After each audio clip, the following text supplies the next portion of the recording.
The Transformers' ability to combine together to form ultra super killing machines has always been one of the most fascinating aspects of the show to me. I mean, sure, they're really big, they're really strong, they got laser eyes, they can fly like Superman, apart from this guy who has to ride the spaceship like a pony. But the sheer size and power of these things can tip the balance of any given battle in this intergalactic war, so they are hugely important strategic assets. I'm going to take a look across the continuities and try to rank a selection of combiners, and I'm going to look at some of their strengths and weaknesses.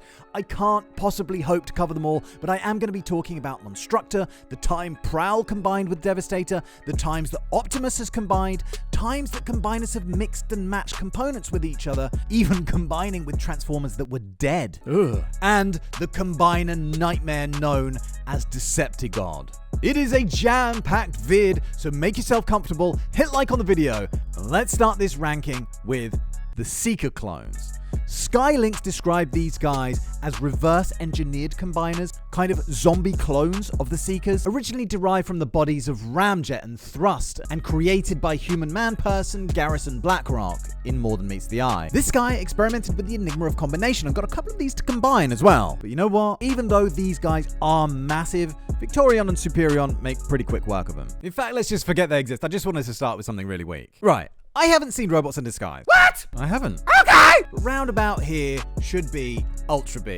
No plainer was the difficulty in coordinating the different characters than in Robots in Disguise when Bumblebee combined with Sideswipe, Strong Arm, and Grimlock. He struggled to even perform the most basic of movements, and when he went up against Galvatronus in the finale, he got absolutely beaten down. Now, as I said, I haven't seen RID, so I can't talk about it too much, but suffice to say that Ultra B did eventually come out on top, but only because Cyberwarp, who has doubts about everything, hesitated, allowing B to get a shot in. So Ultra B could be pretty powerful eventually, but a long way to go.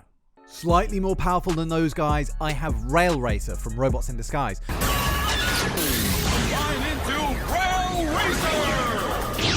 Made up of Team Bullet Train, his first battle saw him go up against Ruination, who I'll come back to. But in this battle, he needed help from the Autobot brothers. Then he was left with his dick in his hands in a hostage situation where he combined for nothing while Ultra Magnus went in and saved Optimus and the AB bros. He did help them escape, but it's not really the effect that you would expect a combiner to have. And then he was forced to disassemble with a quickness when unable to stop Galvatron stealing energy from Fortress Maximus.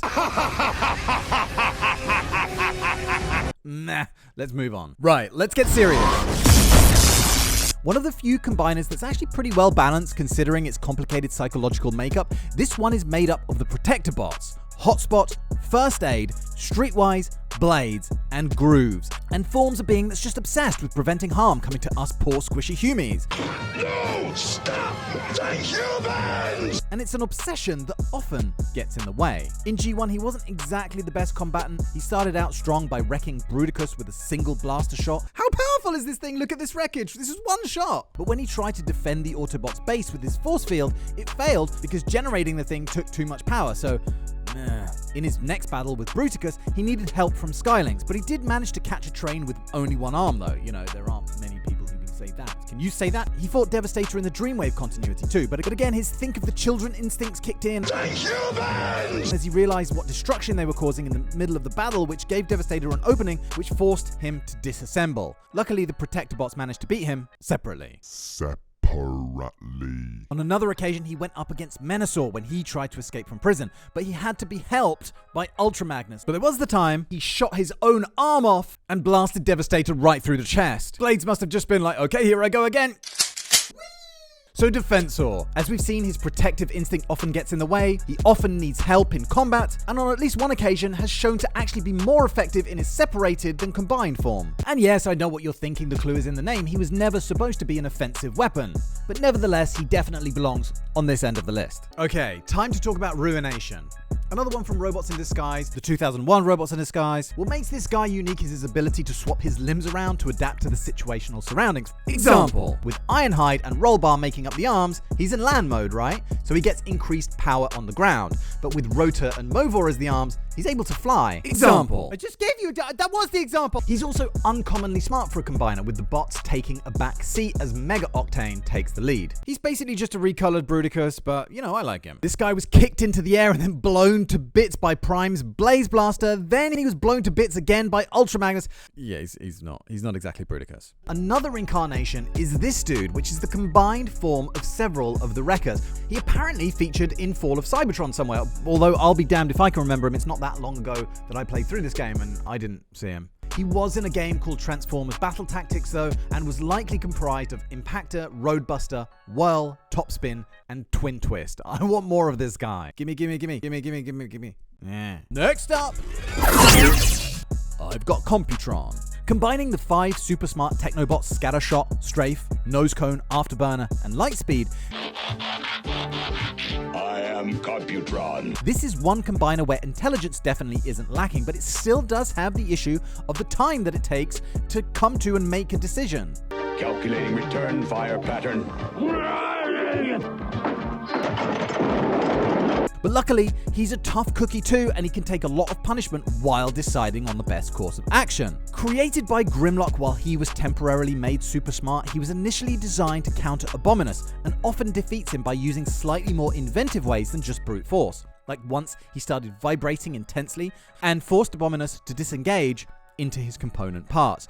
And another time he found a way of triggering a device that the Quintessence had installed in Abominus' chest that kind of did the same thing in order to keep control of Abominus. So he promptly disassembled. We saw him defeated and killed by Menasor in Power of the Primes. Cease fighting hand.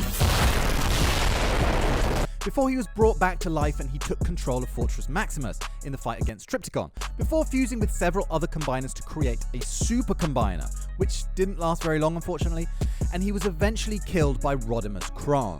He battled Devastator in IDW's 2009 continuity, where he had to split apart after a single solitary punch from the Constructicon combiner, before he managed to recombine with a total of 10 bots, including Pipes, Flare-Up, Backstreet, Javelin, and Groove. Even in this souped up form though, he wasn't able to kill Devastator altogether, but did manage to hold him off long enough to allow the Autobots to escape. So I'm putting him fairly low on the list because, while still hugely powerful, no one likes a smartass. There was a variant of Computron though, another variant called Superion in the Japanese Generation Select, where he mixed and matched a couple of Technobots with a couple of Superion's aerial bots and blades from the Protectobots, and he had to form this super powerful version of himself to go up against Abominus and his variant, Abominaticus. But more about him later. Right, Piranacon. Made up of the Seacons, Overbite, Sea-Wing, Scarlor, Snaptrap, Tentacle, and Nautilator, although they tried to kick this guy out of the band when they realized he was utterly useless. These guys love to be combined, so much that one of them had to fit them all with a device that would trigger their disassembly after a certain amount of time. He formed Piranacon to take on Galvatron in the Marvel comics before getting absolutely clobbered. In the text story At Fight's End, he once went up against Abominus when both combiners ended up on opposing sides of Bludgeon's Decepticon rebellion against Megatron, and surprisingly Piranacon managed to stab Abominus in the back with his sword. I guess the key words there being in the back, if you know what I'm saying. But he was soundly defeated by Predaking in Transformers vs. G.I. Joe. In the Marvel Classics line, Tentacle and Nautilator were killed to be replaced by Skiller, and throwing this guy into the Combiner stew created a new consciousness and identity called God Neptune, who battled Magnaboss before getting sucked into a dimensional portal created by Ultra Mammoth. Now, even though he didn't put in the best showing here, God Neptune is of course a hugely powerful combiner from the Japanese G1. And as I said earlier, I just don't really know enough about that continuity to go into any great detail, but from what I have seen, he would definitely be on the upper parts of this list. So to summarize, defeated by Galvatron, narrow win over Abominus, easily defeated by Predaking. But look at this guy, I love this guy. Next, I've got Menasor. He is without a doubt an incredibly destructive force, putting together the sheer aggression of the already formidable Stunticons to form a hugely powerful, but also highly unstable combiner. And I know, I feel like I'm putting him really low on the list for such a powerful power something. But the problem is essentially the same one that plagues all the combiners. It's keeping the conflicting characters harmonious enough to stay together and work together, but especially so when your component parts are a bunch of psycho rage maniacs. The The Stunticons were designed by Megatron to establish and maintain road superiority, and consisted of Motormaster, Dead End, Dragstrip, Breakdown, and Wild Rider, or sometimes Off-Road. Menasor seems to have some connection with lightning. Has anyone else noticed that? In G1, he was the only one who could wield the mighty Antillean lightning bug. Glowy, glowy, bum bum, glowy, stripey bum bum. And in Devastation, he wielded a tornado summoning lightning sword that literally blew everything in the surrounding area away. And if you're wondering where he was in the animated movie paperback showed that he and Bruticus were busy attacking Autobot headquarters, keeping Omega Supreme, Defensor, and Superion busy so they couldn't reinforce the besieged Autobots in the attack on Autobot City. Also, the producers clearly wanted to spend more time on their new characters and killing off Optimus.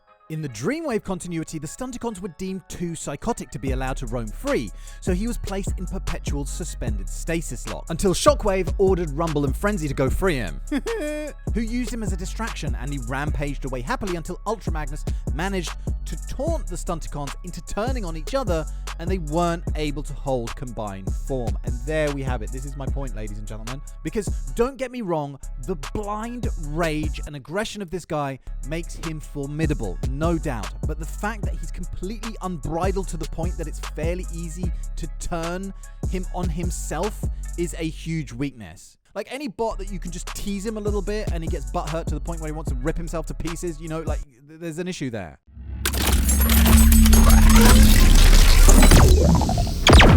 Let's talk about Superion, the first of the Autobot Combiners. Superion is a combination of the aerial bots, originally made by Vector Sigma. He's made up of Silverbolt, Slingshot, Air Raid, Fireflight, and Skydive, with Powerglide occasionally turning into Superion's blaster. He's often seen struggling in battles before turning the tide and coming out on top. Example! In his first clash with Menasor, he had to be helped by Omega Supreme. But in a later battle, he evened the scores when defending the Statue of Liberty and managed to beat Menasor without any help from anyone else. So yes, revenge. He also got tossed around by an Omega Guardian, which seemed pretty powerful considering that A, it withstood all of these blaster shots, and B, didn't even have a head. But Superion, after initially being used to wipe the floor, summoned a punch so hard it sent the Guardian flying up into the sky. Whew, well done. He also had to be saved by Skylynx on one occasion after a battle with the Quintessence. In Dreamwave's Gen 1, he went up against Devastator, and he got a couple of good shots in, but all it took was a few shots from the Seekers to force him to disassemble. Pretty useless, but he did redeem himself by taking out a nuclear warhead and sacrificing his life, so there is that. In the IDW continuity, Megatron used the aerial bots to test the dark arts that had previously been used to create the terrifying combiner known as the Deceptigod. And don't worry, we're going to speak about him later. Anyway, Megatron abandoned the Superion experiment after the aerial bots went mad, and he took the data and used it to perfect a new version of Devastator. That version ending up being the one that had Prowl for a head. Superion did get the better of Devastator, but only because Arcee severed the connection between him and Bombshell, who was controlling him. When the Constructicons managed to get back in control of Devastator, he ripped Superion in half. Now, I don't know if that was an attack from behind or what, but I mean, look at that, it's pretty brutal. Later, Superion got repaired and went up against Menasor and used his greater agility and smarts to outwit him before he went up against Devastator again, and long story short, needed the help of Defensor to disable him, even if just temporarily. Superion was later involved in a joint operation with Victorian and a team of Decepticons which saw them facing off against Galvatronus, where long story short, Superion had to face both Galvatronus and Skyrain alone. And don't worry, I'm going to elaborate on these guys in a bit. Anyway, Superion managed to harness the energies of the Enigma of Combination to force the other combiners to separate. The thing is though, he was only able to do this by rewriting a portion of his own code, which meant that on one hand he was able to grow a whole lot bigger, it's convenient, but to prevent the power of the Enigma being used again, after he separated, he'd never be able to reform into Superion ever again. But of course he did. Now, I love Superion. In fact, here's a picture of mine. And yeah, I know, he's got the odd color scheme, but hey. So as we've seen, Superion is kind of like a mixed bag, clearly being a hugely powerful transformer, but also displaying weaknesses and vulnerabilities and often needing help in combat. Most of the time though, he does find a way of overcoming those weaknesses and coming out on top. So next up, Unless this is literally the first time you're Googling Transformers, you surely must know Devastator. The first combiner, who interestingly, I saw in one continuity, he's not actually a willing Decepticon, with him being brainwashed by Megatron and his Robo-Smasher device, I think it was called. Before this, he was actually a valuable member of Cybertronian society, having built Crystal City, one of the most beautiful cities on the planet. He was later brainwashed again by the Autobots this time, when the Autobots planted devices on all the Constructicons to get Devastator under their control, but Megatron countered this by amping up his own brain control, and Devastator, in this kind of mental tug-of-war, got totally fried. Stop! You're one of us! But it just shows how valuable a tool of war Devastator is, that both factions want him on their side. This guy shrugs off the most powerful Autobot attacks. He easily beat the Wreckers in the Dreamwave continuity before Defensor came to their aid, but even he couldn't defeat Devastator, only being able to force him to separate by overloading his combination matrix with the surge of electricity. I actually really liked his live-action version as well. Once you get used to the visual mixed salad of it all, he looks really cool.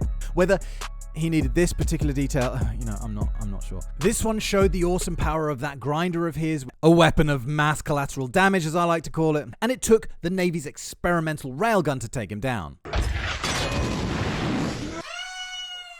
In the IDW comics, he battled with Victorian, and whilst he managed to resist her gravity powers, he eventually got vaporized to atoms. It was Devastator that showed that the Combiner teams don't all have to be alive for this process. After Spike killed Scrapper to prevent the forming of Devastator, the other Constructicons were like, well, we're doing it anyway, and formed with Scrapper's dead body. And apart from Devastator having a limp, it kinda worked. Kinda.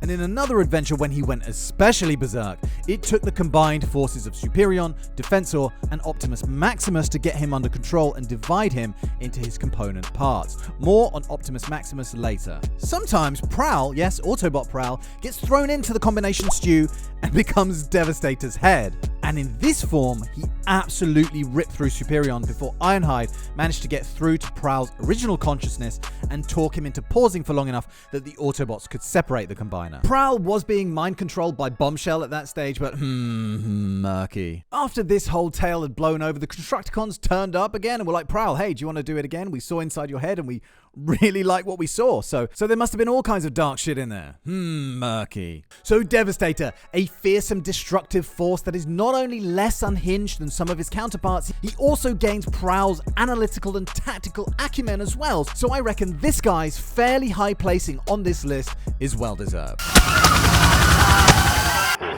Next, I've put Bruticus. Made up of the fearsome Combaticons, Onslaught, Brawl, Blastoff, Swindle, and Vortex, Bruticus is definitely in the upper echelon of the most powerful Transformers. Initially built and frequently partnered with Starscream, which often puts him on the losing side as Starscream often retreats at the first signs that things aren't going to plan. This guy's problem is really one of low intellect, just super basic. Because according to the internet, he can punch at 14,000 psi and lift 500,000 pounds, with armor that protects him from nearly all manner of attacks. So he could even be one of the most powerful combiners if he wasn't so goddamn dumb, even by combiner standards. In Transformers G.I. Joe, he was an artificial creation and didn't even have its own mind at all, only able to follow orders from Destro and Starscream. So that meant that he was most often outsmarted rather than outfought, and the fact that he's this dumb in his combined form is actually a surprise because one of his components, Onslaught, is meant to be a master strategist, but all those smarts are obviously lost somewhere in the combiner stew. As I said, he was originally built by Starscream in a bid to take control of the Decepticons from Megatron. Bruticus was used to counter Devastator and beat him pretty easily, actually. And it took a surprise attack from Menasor from behind to defeat Bruticus. I think without that element of surprise, Bruticus flattens Menasor. In Dreamwave's continuity, Starscream trained him up and probably tried to smarten him up by fighting a captured Skylynx, and he was pretty easily beaten by the Autobot there, and his situation got even worse when Predaking showed up, and even though Bruticus managed to cripple Predaking's wings, he took a spiked knuckle sandwich and showed that he wasn't even in the same league as Predaking. Right about here, I put Abominus. So the fudging together of the Terracons, Hunger, Rippersnapper, Sinatwin, Blot, and Cutthroat means that if you had to encapsulate Abominus in a single word, it would be animalistic. And if you thought the previous Decepticon combiners were this guy is super He often battles with Computron, who is the polar opposite in terms of intellect. And as I said earlier, he lost out to Computron when the pesky Technobot combiner started vibrating. And in Generation Select, he blasted a hole through Megatron before fighting off Computron, Superion, and Defensor. But my reasoning for putting him higher than the other Decepti-Dum-Dums is that animalism may at least give him something that the others don't have, and that's instinct. Instinct to survive, to hunt and feed, as we saw in the 2019 continuity where his rampage was ultimately a quest to find Energon. And whereas Menasor's big weakness is that he can be taunted into splitting up, this guy can't be taunted, he can't be reasoned with, bargained with, he just can't be stopped. It would be like telling a bear that his butt looks big. It ain't gonna stop him from ripping your face off. Now, interesting side note, in Generation Select, when the Autobot Combiners formed Superion, Abominus took Bruticus and Menasor's limbs to become an even more powerful combiner called Abominaticus. Just like with Superion, this guy hasn't featured much, so there's not a great deal to talk about, but I do wonder if by doing this, he might meld all of the strengths of the three into one to become even more powerful. So Victorian, formed of the Torchbearers, which were originally a team of Autobots tasked with finding often very powerful ancient artifacts. All of these guys are kind of like religious fanatics being strict followers of the Mistress of Flame, who's like a high priestess on this Cybertronian colony called Caminus. Forgot to breathe. Believing that the original 13 primes were in fact gods. Victorian is made up of Pyra Magna, Red Dust, Twins Skyburst and Stormclash, Dust Up and Jumpstream. And pivotally, with their religious devotion comes discipline, which means that they are able to hold combined form and consciousness better than most combiners. Plus the fact that she can manipulate gravity to lift people up, or in this instance pin Optimus down, or unleash gravity waves that can rip combiners to atoms, in addition to her extensive melee combat abilities, definitely makes her one of the most formidable combiners on here. To be honest, personally, I don't find Victorian that much more powerful than your standard combiners, but goddamn, she has gravity powers! Let's talk Magnaboss. Magnaboss is a fearsome maximal combiner from the Beast Wars side of the continuity. When the Decepticons revived the dying art of combination to create Predaking, the Maximal Elders Ironhide, Prowl, and Silverbolt reformatted their own bodies to form Magnaboss. This guy's footsteps are said to cause tremors in the ground beneath him, and is a titanic force on the battlefield, using Ironhide's tusk as antenna, which allows him to coordinate troops as well as quickly map out a battlefield. He has chest rockets and even thrusters built into his back, which give him a limited flight capability. But it's really that megaton sword that apparently is made of an alloy that can cut through almost anything and can absorb energy and deflect any kinds of energy blast. I like how it has its own tail, which apparently can defy gravity. And after the war, he disappeared and became part of a legend, prophesizing the return of a savior when the Maximals needed him most. Time for a notable mention, I think. Galvatronus is a name that's been used and reused, hasn't it? But he's also been a combiner a couple of times too. Mostly toys. There are Transformers toys? But in IDW's 2005 continuity, the whole of the Earth was energized by the Enigma of Combination. Like the whole of the planet. And Galvatron targeted Dreadwing, Acid Storm, Mindwipe, Blitzwing, and Astrotrain to form this bot that took out Victorian before engaging Superion, before having to be reinforced by Skyrain. He only gets a notable mention because his appearance was more of a cameo than anything else, and he didn't really get a proper chance to show what he could do. There was another combiner called Galvatronus in Robots in Disguise, made up of Cyclonus, Cyberwarp, Skyjack, Fuckface, and Dickhole. Are you still paying attention? As I said, I haven't seen Robots in Disguise, so notable mention it is. Speaking of Skyrain though, I feel like we've got a little bit more to go on with this guy. The interesting thing about this incarnation of Skyrain is that he's the combination of both Autobots and Decepticons. Galvatron again using the power of the Enigma of Combination to force together Skylynx, Thundercracker, Cosmos, Sunstreaker, and Slugslinger. Again, Impossible to rank him based on what we see here in this comic, but there was a Japanese comic called Unite Warriors that I read about, where he was made up of Skylynx, Wheeljack, Hound, Trailbreaker, and Ratchet. Now this guy held his own against their version of Galvatron called Grand Galvatron. Not quite sure what he's doing here, before being blasted by Unicron's laser eyes. And the fact is, no matter what you think of Skylynx, he's pretty powerful, so any combiner that he is a part of is gonna be powerful as well. Also, I'm glad they went with the Lynx's head rather than the To protect Caminus from Starscream's scheming and machinations, Murky Mr. Murkypants here, Prowl, gets rat-trapped to steal and activate the Enigma of Combination.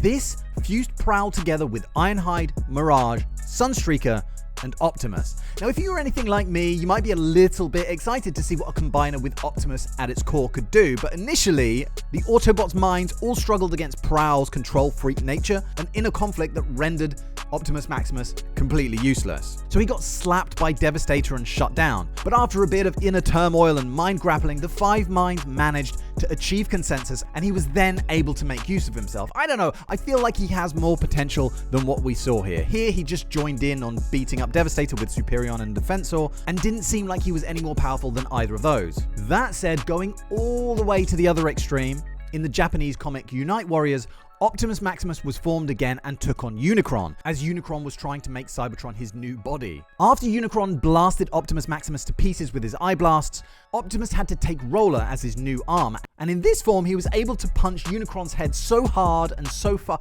I mean, yeah, it was a little too ridiculous, but the point I want to make is that I think that Optimus Maximus has a lot of potential to be way more than what we've seen from him so far, even if it all comes down to just, Optimus's power, wisdom, and courage. So his place on the list is earned because of his potential more than what we've actually seen so far. But Optimus Maximus is not the only time Optimus has been involved in a combiner. Oh no. Not entirely sure that this guy qualifies. He's only made up of 2 bots, which would make him a duo bot, right? Or not? Fuck it, it's not like anyone's still going to be watching at this stage. But even if that's the case, I think maybe we should make an exception for Omega Prime from Robots in Disguise. In RID, Ultra Magnus and Optimus are brothers, and Ultra Magnus, who is still pissy that the Matrix went to Optimus instead of him, is so powerful that he defeats combiners by himself, as we saw with Menasor, and as we see here in RID where he beats Ruination by himself.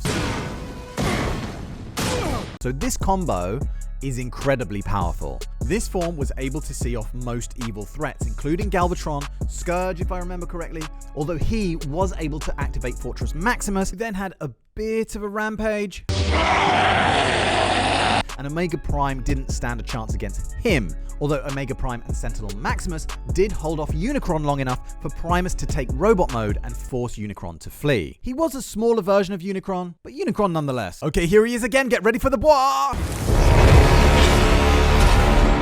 Now, you probably already know that this guy is made up of the Predacons Razor Claw, Dive Bomb, Headstrong, Rampage, and Tantrum, and sometimes also includes Gnaw. He has a long-running rivalry with and is quite frequently beaten by Skylynx, but I do feel like what they're trying to say here is that it's actually Skylynx that's super powerful rather than Predaking that's freakish and weak. Whether you believe that or not is up to you. His other big rivalry is with the Dinobots, but we'll come back to that in a sec.